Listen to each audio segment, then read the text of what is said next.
d'aigua freda damunt de la barba blanca de Bach, dels ulls i dels cabells. Què hi fas aquí? Ets boig. Era ningú. Com t'has atrevit?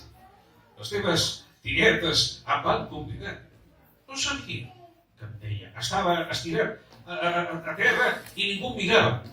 No has vingut sol. Vaig posar-me de peus. Sí, no, vaig certificar. He vingut a salvar els meus amics. Mira, aquesta escena és una malaltia. A mi una pel·lícula m'agrada molt que reguen pels nens amb els pares. El ball dels vampirs de Foresti. És divertit. Passa que una noia entra en un palau on hi ha vampirs i l'han a salvar.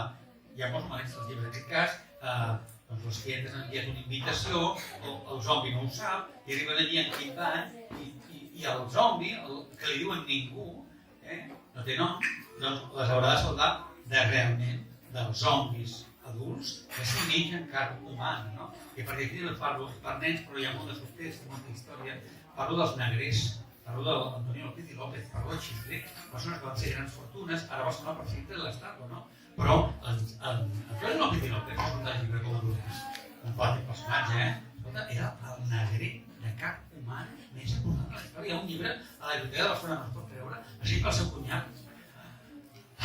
Faltava bé, no? O sigui, totes les grans fortunes, com l'Alejo Vidal Quadras, tota aquesta gent, el Parc Samà, el Salvador Samà i Samà, van fer la vida amb negrers. És història, no? Vull dir, aquí en parlo molt poc, en parlo gent, pràcticament, no? Però vull dir, el pare, la mare, la gent que vulgui saber què eren els indians o els americanos, trobaran una informació, doncs, que no entendrà, però un subtext que en un llibre creem un lloc bo. És per tothom, perquè l'adult trobarà una informació que el nen a primera capa no la trobarà, que ja la trobarà quan la rellegeixi. Els llibres bons són per rellegir. Trobaran persones grans a casa, a Barcelona, i un dia una senyora, ara no llegeixo, ara rellegeixo. Estava llegint per tercera vegada Els Miserables. Uau! Quina meravella, no? Hi ha llibres que els quals tornes perquè han significat una bellesa, uns moments meravellosos que dius, vull tornar, per ser que dèiem abans, viure aquests moments. Jo crec que cada persona s'identifiquem amb un diferent entorn. I vaig escoltar una cosa d'un avi. No fa els seus vídeos, Jordi Pol, no sé si pensarà de aquest gran home, escolta Reus a l'any 1961, que deia que el tipus d'escriptura que ens atrau o de llibre parla també de la nostra personalitat. Tots per això, jo que faig classes d'escriptura creativa, si els pares que ens acompanyen voleu escriure alguna cosa, sí. I ja explico, perdonar, la infància, unes colònies, el vostre germà que neix us sent que us expulsen de la família, no sé, tots partint precisament de records familiars i en el fons, diuen que els escriptors sempre estem escrivint la mateixa història. Perquè home, jo no hi molt alt, sempre ho vaig ser. El meu avi era un d'aquells homes que van a cavall per la ronda dels anys 30 o 40 i escolteu-me, a mi quan em proven de porter a l'escola, totes les pilotes passaven per sota, em van fer fora del porter i de fet no és que em van fer bullying a mi per no jugar a futbol, jo preferia llegir per la gent de si la pel·lícula l'havien vist o d'aquest llibre, no? Però quan hi ha idea de Lleida, hi ha un personatge que estic relacionat amb tu, el zombi, el qual com rebutja perquè és una manera molt especial i per exemple jugar al futbol, perquè jugar al futbol per anar a una cama. Aleshores, tots estem escrivint sobre nosaltres mateixos d'una manera o altra, conscient i inconscient. De nosaltres mateixos. I és manera per començar, vull dir, voleu escriure un relat curt, un microrelat, escolta, m'ha fet alguna, hi ha potser concursos literaris, potser, i molts són deserts perquè no hi ha gent que s'hi presenti. Jo amb una amiga meva li deia, escolta, m'acabes de tenir un nadó, per què no escrius l'experiència de ser mare? Això va fer la Carme Riera en temps d'espera parlant amb el seu fill, el seu nen que encara no havia nascut. Es pot escriure de tot. I una cosa m'ho recordo quan hi ha un problema, que hi ha dolor, el psiquiatre, el Fernando Rojas Marcos, els bombers que van sobreviure l'11 de setembre els va dir, escriviu, com acomiadeu-vos els vostres companys, doncs de manera que treu-vos tota la tristor, tot el dolor. Vull dir que l'escriptura és que és terapèutica, t'ajuda molt, sense anar al psiquiatre, em sembla molt bé, t'ajuda a treure els teus problemes i empapir els teus, i és que provoca una reflexió meravellosa. Com estic escoltant Jordi Pol, tant escriure com penso llegir, no deixa de ser un punt de màgia. Pràcticament estem acabant aquesta estoneta aquí a la Piconenca, en Ciutadella. Recordem una cosa més. Tipus un zombi, teniu aquí, el llibre i dedicat avui pel Jordi Fol. I tenim també el de paper. Com hem dit, Jordi Fol, Reus 1962, pintor, dramaturg, director, que ha estat el professor de creativitat i publicitària, escriptura creativa, pensaments creatius innovadors de diferents universitats. Hem dit a l'inici d'aquesta conversa que ha publicat més de 28 novel·les i ha guanyat 9 premis literaris, entre els quals la Canova de literatura infantil i juvenil. I el protagonista, Jordi, el Premi Fol, com hem dit també a l'entrada, i Torres, ha estat nominat comissari de l'any del comerç mundial.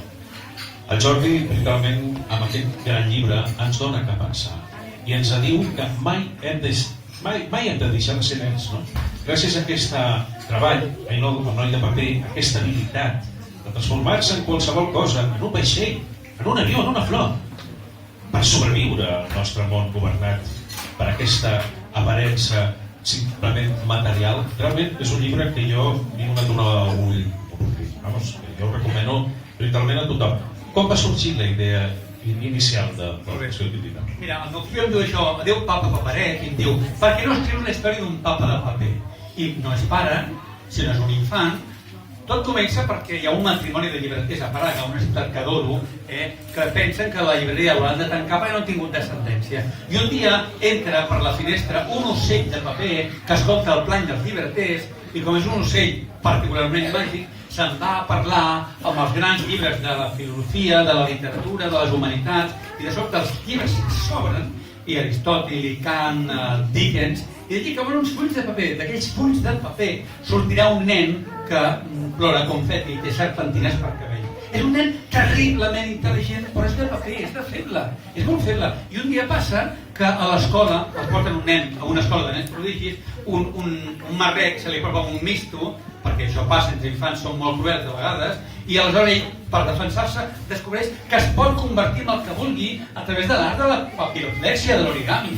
Per tant, esdevé, doncs, un vaixell, un avió, i què passarà? Doncs que aviat en un circ descobriran, no ho explico tot, descobriran les seves capacitats i el segrestaran. I de fet el viatge, tot el llibre és ocell de paper que viatjarà des de Nova York, on un juganer o un jugater l'ha pres, fins a Rio de Janeiro, fins a l'antiga República de Kazakhstan, una novel·la molt documentada, però que parla que, caramba, tu tens la teva vida és un paper en blanc.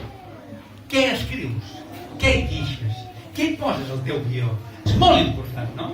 Que al tancar un dia el paper, doncs algú pugui llegir quina història més bonica, quina persona amb més imaginació que ha enriquit el món, no s'ha convertit simplement en un funcionari o en un armari, ha fet coses pels altres. Per tant, què escrius tu aquest paper? Passa per tu, passa per les teves famílies sobretot, A vegades les famílies, defugen la seva responsabilitat abocant a l'escola que els mestres tot ho fan. Els mestres tenen uns límits molt determinats, no? I perdoneu, però no em facin fora. Cada vegada conec més pares helicòpters que no deixen llibertat, que no deixen que els fills s'equivoquin, que no seran grans frustrats. Perquè els seus pares, amb tot el carinyo del món, no deixeu restar els llibres. Tot el carinyo del món, doncs protegir-los, que està molt bé, no deixar que es pegui una bufetada o que s'equivoqui. I dels errors és quan les persones s'aprenen. És un llibre que jo estic veient que és molt interessant, és molt pedagògic. Recordem que és Premi Ramon Muntaner de l'any 2018 i, com ens està dient el Jordi Fol, és una obra que t'ajuda a la reflexió, que t'ajuda sobretot a no deixar mai de perdre aquella innocència, literalment, no? M'estàs comentant? Escolta'm, la innocència, la ingenuïtat és la brillantor dels ulls. Hi ha gent que va pel món cega, no t'aporta res. No sé, és que no puc donar percentatges, però aquí hi ha una escriptora també, Mila Rosana Andreu, tu ets bibliotecari, venen molts nens a la biblioteca. Estic segur, tu que has fet un llarg recorregut com a escriptora bibliotecària, que els nens poden tornar a la biblioteca uns anys després i potser aquella llum fugissera meravellosa l'han abandonat, perquè potser els llibres, que és una mena de catifa màgica que et porta per molta imaginació, s'han pensat que, mira, escolta, em passa moltes vegades que aquí vaig a una escola, perdoneu, i un nen de 13 anys em diu a mi no me gusta leer, no? O sea, no tinc tot el poder del món. Jo li vaig dir, pues no leas, hombre. El que passa li vaig contestar, que el com important, que ja he dit moltes vegades, va fer una investigació a França amb grups de lectors de 40-80 anys que llegien i el mateix grup de gent que no llegia. I es va descobrir que el 33% de no lectors, o sigui, un de cada 3, tenien als 70-75 anys dèficits cognitius. El segon no ho vol entendre.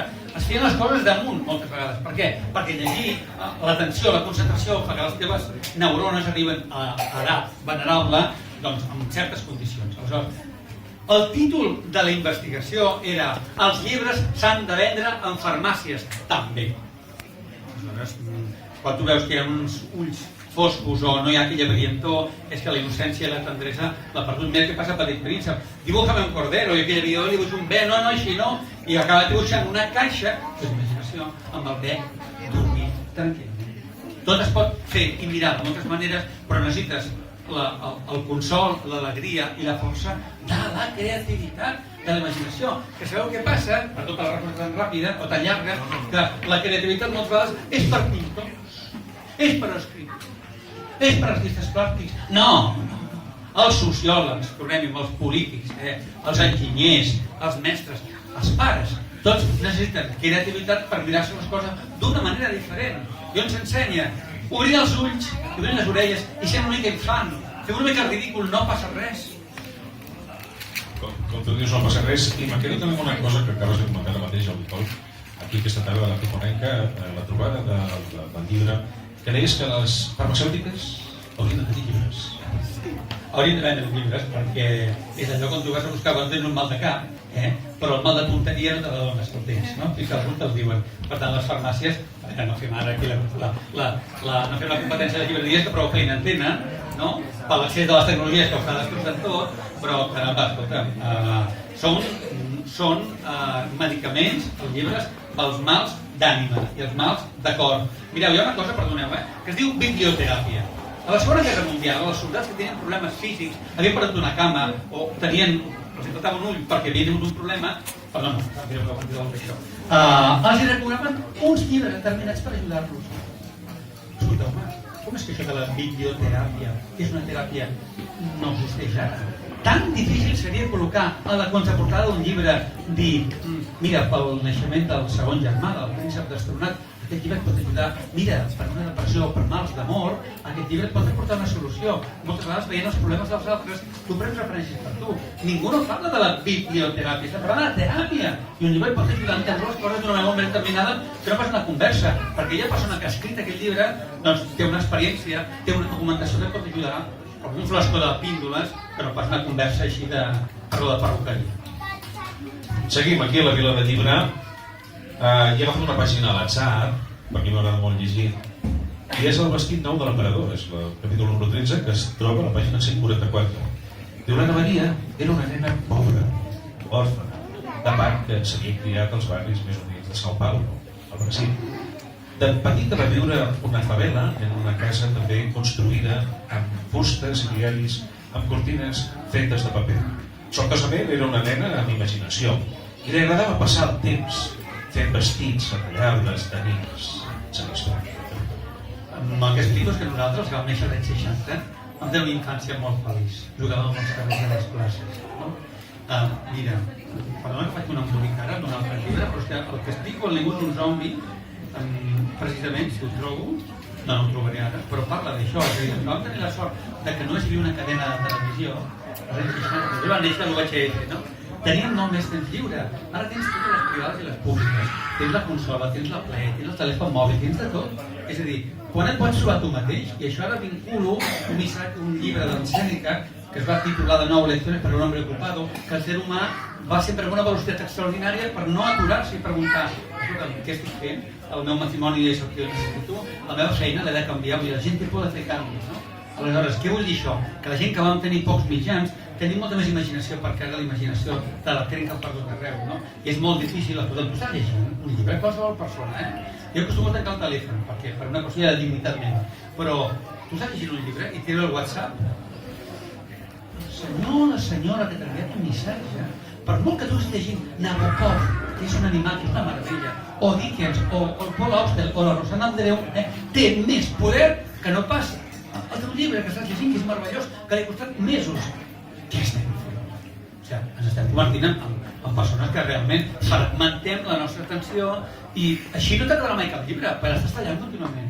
Per tant, la gent que vam tenir pocs mitjans de televisió o de xarxes sabíem mirar molt més que no pas ara, i ens condueixen per una escola. Però les proves, el que t'interessa a l'una, no? Sí, com ben bé dius Jordi Pol, a mi la veu, quan t'estic escoltant així en persona, la veu una frase, i te la dic a tu, precisament, tu treballes amb la imaginació, la creativitat, que d'alguna manera tu treballes com a mà, vinc a dir-te, que tu t'inspires per poder-nos inspirar, i això vol dir que ens ajudes a pensar, realment. Perquè amb això afegiria una altra frase també present, mentre t'estic escoltant, que la vaig escoltar no fa massa dies en una emissora de ràdio que deia: avui tenim, en quant a llibres, molt del tot, però també molt de l'hores. A veure, és que de fet, mai com fins ara, l'ésser humà ha escrit tant i ha llegit tant, però que llegeix tuits i xarxes socials, no? I que està molt bé perquè hem d'estar connectats amb el món i estic coneixent moltes persones, no? Però insisteixo, el que veritablement a tu et forma o t'alimenta o t'enriqueix és un llibre, i segueix sent un llibre. I cada vegada el llibre doncs, té menys poder de convocatòria. N'hi ha de molt bons, escolteu-me, se'n publiquen 7.000 a l'any. 7.000 llibres són molts llibres. Jo he vist ara aquí a les parades llibres preciosos que no sabia ni que existien. Què vol dir això? Doncs que Planeta i RBA i les grans editorials fan grans campanyes promocionals, però les petites editorials que realment passen malament no poden fer entendre que aquest llibre realment és potent. Aleshores, una ha de tenir uns prescriptors que són els llibreters o els bibliotecaris per dir, hosti, aquest llibre me l'he de llegir sí o sí per la raó que sí, no? Perquè m'ho passa bé, m'enriqueix, m'alimenta i en saps més, que si ens pots parlar. Doncs ara vinc d'un dinar, no explicaré masses coses, tenia aquí una amiga l'Ester amb mi. Esther, tu saps que m'ha estat parlant tota l'estona els escriptors de sèries i no hem parlat de llibres. A veure, com hem de parlar de llibres escriptors, parlant de llibres, vull que està molt bé també obrir-se, no?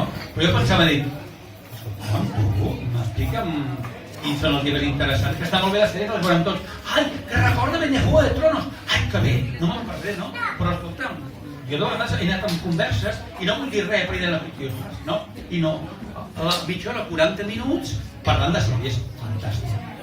Ningú no ha parlat mai de cap llibre en aquestes reunions de grup, de maratones de sèries que a més ni te les empassen, perquè no recordes res després. Jo no diré, heu llegit aquest llibre? Va dir, aquest tio, no vaig a preguntar, aquest tio és tot. No, perdona, les sèries passaran, no l'he recordat, però un llibre, aquí tornem al tema de les biblioteques personals. Els llibres són per subratllar, per quedar-se a casa. Jo els llibres més preciosos que tinc són de la meva infantesa. Donen una felicitat encara de tenir-los i heu d'ajudar els pares a fer la biblioteca personal dels infants, dels llibres que van comprar, perquè quan tinguin més de 30 anys ja no... Ostres, aquest llibre me'l va regalar el pare en aquella festa, no? I ho recordaran amb amor. I aquest llibre possiblement us va acompanyar a la vostra infantesa. M'hem preguntat, quins són els seus llibres preferits? A nivell de raó no tinc una explicació, però jo, quan vaig fer la comunió, una llibreria de Reus que va tancar, em van regalar Cuentos de hadas de los hermanos Grimm. I cuentos de hadas argentinos. Torna a la teva infantesa. Busca aquella part de felicitat i porta-la cap a casa teva, cap al teu terreny, i veuràs com tot i es passa a resoldre. Per tant, els llibres, des de petits, són el nostre patrimoni. La riquesa més valuosa, no? Perquè jo no crec amb els faraons, sinó em faria enterrar amb els llibres. Te faries enterrar amb els llibres. Mentre t'estàs escoltant la conversa, va venir una altra cosa, Jordi, envers tot aquell fenomen que es va generar ara fa uns anys per del Harry Potter. Per exemple, què penses tu?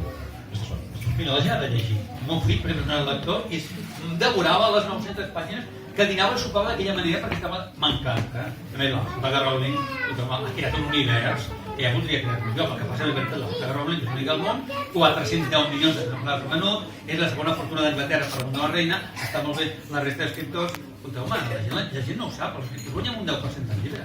Un 10% vol dir, si val 10 euros, guanyen un euro. I per tant, no som ni mileuristes, som inframileuristes. Passa, tots tenim feina, jo a la universitat, donem classes, fem articles de tant en tant. Mireu, jo col·laboro amb una ràdio cada matí, això no s'ho he dit, des de fa 7 mesos, a Onda Cero Catalunya.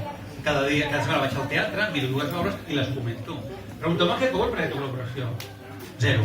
No, i no paguem. Ai, que soc pecari, no? Vull dir, i els mitjans de comunicació maltracten els periodistes, però dius, mira, m'ho passaré bé, doncs aniré al teatre, vull dir que m'encanta la Saga Rowling, ha escrit una saga com aquestes, segueixo els llibres, ella i altres persones que al cap a la fi apropen la gent nous lectors de la literatura.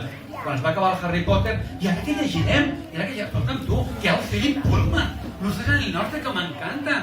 Escolta'm, recuperar els llibres que vam llegir nosaltres de petits, de los 7 secretos de la Enid Blyton, o los 5. Perdona, agafa el Julio Verne.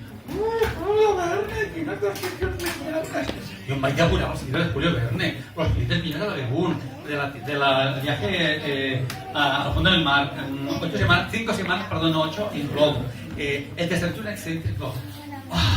Jo crec que soc, jo i Jaume Cabré, ets el que llegeixes. Per tant, què voleu dels vostres fills? Cultura, entreteniment, diversió, innocència, que reparin aquest món putrefacte que estem tenint, només pels sentits polítics, perdó, tinc la mania de polítics, parlant que dius, no llegeixen. Jo, quan estic escoltant ara mateix, me'l ve a la ment els meus negots. Els veig amb aquells programes il·luminadors de petits, tot el dia amb aquestes PlayStations, el primer que els faig és treure'ls i posar-los un llibre a la taula. És a dir, llegim. Perquè això jo penso que hauríem de fer més d'un. Sí, però també és veritat, això ho va dir el Daniel Knack fa molts anys, és perillós com fer llegir, perquè tanca la tele i agafa un llibre, ostres, t'estàs carregant el llibre, perquè és una obligació.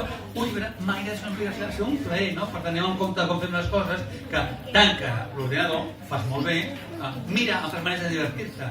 No posis el llibre perquè potser li agafaran allò que els castellans diuen que m'agrada molt, ojeriza, no? És a dir, ja m'estan obligant. Hi ha lectures obligatòries a l'escola que a alguns agrada i als altres no els agrada. Per tant, és un tema delicat el com fer llegir. Jo recomano, per exemple, escolteu-me, en l'escola on són recomanats els meus llibres, jo els dic, mira, si és de por, deixeu les llistes, poseu dos canalores, poseu allí una llanterna i comenceu a llegir, un mica de por, la canalla s'ho passa pipa. Si és de riure, us ho deia la professora de Girona, és que va començar a llegir un llibre teu, La guerra dels xiclets, i no parava de riure, així. Escolta'm, riu públicament, i quan reia públicament, la gent, tothom reia. Diu, escolta, un llibre et fa riure, et pot fer feliç, et pot fer por, però això te l'has de casa teva per dir, escolta, nen, des de compte no vagis a tenir malsons ara, no? Això és els pares per ajudar-los. És important fer llegir, molt important fer llegir, la veritat. Quan la gent sigui gran recordarà, repeteixo els llibres, no les consoles, no els videojocs, sinó allò que li va portar unes emocions. Totalment d'acord. Estem parlant del Premi Montaner que va rebre Ramon Montaner aquest any 2018, el Jordi Fol, i no sé, parla'ns una miqueta més sobre aquesta travessera que ens trobarem llegint el Noi de paper. Mira, jo sempre, us dic, soc sincer, sempre havia cuidat més els fons, la història, que no la forma. I aquest llibre, com ha estat tants anys escrivint i reescrivint, he anat a buscar la paraula exacta, com el Jamola, que treu brillantor la paraula, fins a aconseguir un text que és molt vell, és prosa poètica, però que hi ha una gran història. Una de les pitjors històries. El Noi de paper comença amb un ocell de paper que arriba de l'Àfrica, perquè els nens, l'ocell de paper entrava des de la classe d'una professora. I això va ser la versió de sempre. Fins al 2015 va llegir el diari que tot el món havia fet una iniciativa a favor de la pau, que els nens havien sortit al pati a llançar avions. Això va passar a l'Àfrica, va passar a Casablanca, va passar a Caracas, va passar a Washington, etc. Vaig que maco. Aleshores, els nens d'aquesta escola llancen un avió de paper i els avions van caient en Jules, que és el protagonista, que es convertirà en un ocell. Aquest ocell arribarà. És un signe de pau i s'acaba precisament amb guerra, perquè tampoc no explico res, perquè el més bonic d'un llibre és com t'ho expliquen, no que t'ho expliquen, i passen moltes més coses. Però hi ha un moment que el noi de paper serà segrestat perquè volen fer un exèrcit de nois de paper perquè no té cap tipus de valor humà i per envair el món d'aquell gènere dels bojos d'abans, no? Aleshores, és un llibre antibelicista contra les guerres i a favor de la pau, de la bellesa i de la literatura i de la imaginació. Us recordo que estem aquesta tarda parlant d'aquests dos grans treballs del Jordi. Estem parlant ara mateix del Noi de paper. M'agradaria també dir-vos que si algú de vosaltres vol participar, fer un comentari o alguna pregunta, i teniu el micròfon. Si algú, que aixequi la mà. Que sigui fàcil, eh? Sí, que sigui fàcil. Algú vol preguntar alguna coseta? I recordar també que aquí tenim els llibres del Jordi Font. Que valen 9 i 10 euros, si us plau. Que no és la Divina Comèdia de l'Intel·ligeri, que si et cau els peus et fa mal, però no és tot. Doncs seguim. Primera entrada, alguna cosa més a compartir, a comentar d'aquest llibre? No, en tot cas que és una mica com a dramàtic, però és el meu primer gran testament literari, que un llibre així no tornaré a escriure en la vida. Escriure d'altres, no? Però amb 28-29 anys escrivint un llibre, deixant-lo, fent altres històries, desfilant com Penélope, jo no tinc temps, crec, bueno, sí que el tinc, tant de bo, però un llibre d'aquesta magnitud no el tornaré a fer, no? Per tant, gaudir-lo, devoreu-lo, llegiu-lo en veu alta, poseu una paraula, a veure, és per joves, potser nens petits de 5 o 6 anys, no hi entendran, però jo tinc un amic, per exemple, que llibres per joves o per adults, es converteix en escriptor i escriptor, fa un resum dels llibres del que he llegit i li enganxa la canalla, perquè aquell llibre es converteix amb els anys en el llibre més valuós, perquè el pare amb 5 anys me'l va llegir, i era un llibre que potser no vaig entendre del tot, però que ara que entenc cada cosa dius, el que vaig entendre que no vaig entendre. Doncs això, que feu llegir la vostra mainada, perdoneu que no digui així, això és pura bellesa. No he treballat cada paraula. En Mark Twain diu la diferència de dos sinònims és tal com la llum d'un llampec o d'una cuca de llum. Imagineu-vos, no? Per tant, hem de triar les paraules més dolces, més boniques, més elegants, més belles, perquè li agafin el cor, és poètica. Com hem dit, el guanyador del Premi Ramon Muntaner 2018, i és aquesta novel·la extraordinària que ens convida a tots els lectors a no perdre mai l'imaginació. A Sinosi sabem que és aquest noi de paper, aquest vell matrimoni que ens parla en aquest llibre, que neix en aquest fill, amb aquestes serpentines per cabells i llàgrimes de confeti. El noi de paper, com diem, és un nen de cos fràgil, però amb una enorme intel·ligència i sensibilitat, perquè com ens ha creat el Jordi des de les seves millors pàgines de la literatura mundial, una cosa que m'ha agradat moltíssim mentre estava escoltant, parles també de la pau. És fonamental, vivim un país en guerra. De tot, de metàfores i d'insults i del nom del cor d'un projecte i dels altres, sembla pitjor, però aquí Síria són importants. No és possible que Síria viu encara en guerres, no? I a Venezuela què està passant? Hi ha una dictadura terrible, la meva parella és de Venezuela i cada dia, perdoneu, els nens no m'entendran, però dormo amb el senyor Maduro i ara no puc més. No? Podria un que dius, ostres, la pau, gent morint de fam, morint per falta de medicació, i a la mare de la meva parella va morir per falta de medicació, tenia un càncer. No van trobar els medicaments, aleshores quan passa això dius, perdó, quina merda de mons que donen els nostres fills, una merda. Jo penso que una merda no, perquè si tenim la literatura i ens alimentem de la mateixa, no pot ser aquest món més gris. Estàs d'acord? No m'estàs veient així amb somriures? Bueno, doncs seguim aquesta tarda avui, que és dia del llibre, amb aquest Ningú és un zombi. Mireu, el que vull dir és que tots tenim molta imaginació. Tots! Els avis, els nens, els joves. L'únic que passa quelcom que a partir dels 10-11 anys doncs els nens hi ha canvis hormonals, neuronals, i això deixen de llegir. Però tots som creatius. I de fet, jo quan escric un llibre, penso que qualsevol de les coses que estan aquí podem escriure. Només cal mirar. Per exemple, jo un dia compro una revista de llibres que mai no havia comprat i diu com s'arriba a vendre també la literatura zombi. Vaig dir, a mi no guanyant un ral, un euro, però és que no m'interessen gens els zombis. És el matí. Per tant, em ve una idea de què passaria si un zombi molt vivent arribés a una escola catalana i canviem el paper.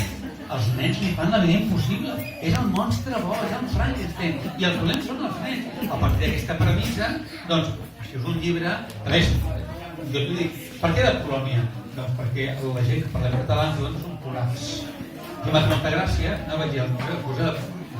Ahir preguntava una nena, ¿estàs de Polònia? No, ja m'agradaria, jo ho faré. Aleshores, aquest nen li fan la vida impossible, li compliquen la vida i tot es complica quan de sobte ella té 3 tietes zombis de 500 anys, el conviden a un berenar i aquí comença una relació que acabarà dient-ne com el Rosari de l'Aurora perquè els éssers humans a la casa dels parents que és zombi no són benvinguts, no? Però és una comèdia divertida. No estem tan lluny d'Igualada, el dia 6 d'abril arriba a Igualada al musical, es va estrenar a Reus, la Comunitat de la Cultura Catalana, ha estat un mes i mig a Regina, torna al Regina el mes de novembre, però el dia 6 d'abril tornem a Igualada amb 2 estrenes. Passeu, gaudiu perquè és un musical deliciós amb 9 cançons molt grans. I era això el llibre, i va ser un llibre que va ser molt ràpid, i que podia ser d'allò que podia ser qualsevol de vosaltres. Per què? Perquè tu vas passar bé. Jo els dic als nens i les nenes, escolteu-me, perdó, ho deia també Lleida en un fòrum. Si tu a l'escola et diuen anem a fer una redacció. I tu dius, una redacció, quina merda. La redacció serà una merda. En canvi, si tu no deixes la feina per l'últim dia i dius, què puc explicar per passar-m'ho bé? La redacció serà meravellosa. Per tant, la benzina de la imaginació és divertir-se, passar-s'ho bé. I tu creus que quan estigues en un llibre o qualsevol dels llibres que m'acompanya, que malament que estic, no sé com acabar-ho això, aquest full en blanc espantós. No, jo que bé. I el nen dirà, què passarà després? He anat a Dineta Pobleta per la meva amic, el Jordi Rius, que estem pensant de fer una novel·la plegats. I ens hem engrescat, ja hem fet 2 capítols, però alimentant-nos l'un a l'altre. Per què? Perquè ens ho passàvem pipa. I surt Prada, surt a les boscos de Poblet, surt Montblanc. I escolta'm, per què? Perquè estàvem engrescadíssims, no? Aleshores, tot el fes creatiu, un dibuix, o pintar una paret a casa teva, si no et diverteixes, no sortirà. T'has de divertir. Si no, que dic una altra cosa. Jo penso, tal com estic escoltant ara mateix el Fort, que aquesta és una miqueta la clau, no? La clau. Perquè si no ens divertim, com per exemple quan estem llegint, si no entenem realment el que estem llegint, no, tampoc ens serveix. No, desconnectes i dius, ostres, saps què passa? Hi ha autors que van així d'autors seriosos. Abans parlàvem, no sé qui, a mi la meva cunyada em va dir, jo, sisplau, llegeix el Codi de Da Vinci fa molts anys. Vaig dir, no hi ha poesia, no hi ha cap paraula bonica. És un thriller molt ben construït per fer pel·lícula, però no per llibre. Perquè, què deia el Vladimir Nabokov, un gran escriptor? Diu, un bon llibre ha de ser una puntada de peu a la teva columna vertebral que durant un temps et faci mal, et faci pensar en aquest llibre. Si tu lleves el llibre i està bé, per què és per què has de llegir el llibre? T'ha de portar bellesa, t'ha de portar saviesa, t'ha de portar entreteniment. I a més, a part d'aquest llibre, com he explicat sempre, està ple de rates. Jo cada any ho explico molt perquè em fa gràcia. Jo cada any vaig a Andorra i cada any intento anar-hi en tren. Una manera de trobar l'estació. Clar, quan tu llegis el Codi de Da Vinci, diu que el protagonista va amb tren a Andorra. Clar, ui, vaya policia, no tens un edito? Que vingui a Espanya o vagi a Andorra per veure què li passa. Aleshores, hosti, una mica de bellesa i alguna cosa que diguis, què li pot passar, no? I diguis, i ara què? Què llegeixo? Trobaré un llibre així, que passem amb el Harry Potter, no? Trobaré un llibre així, n'hi ha milers, el Roald Dahl, quina meravella, es carregava els pares, les àvies, les professions, i la gent reia, va ser un revolucionador de la forma. Per tant, bon llibre per passar-t'ho bé, per gaudir, per aprendre, per emocionar-te, per riure, per plorar. Jo quan cinc llibres tinc una veïna amb una finestra del seu costat, un 10 riures, que un dia em cau amb una llàgrima, no és tot. Però que aquesta llàgrima que t'ha caigut a tu, hi ha un proverbi hindú que diu, si vols veure les llàgrimes dels altres, primer ensenya les teves. I alguna persona, alguna mare m'ha dit, Jordi, m'has fet posar aquesta escena. Dic, sí, és que no les meves llàgrimes, que han sortit de l'estiu.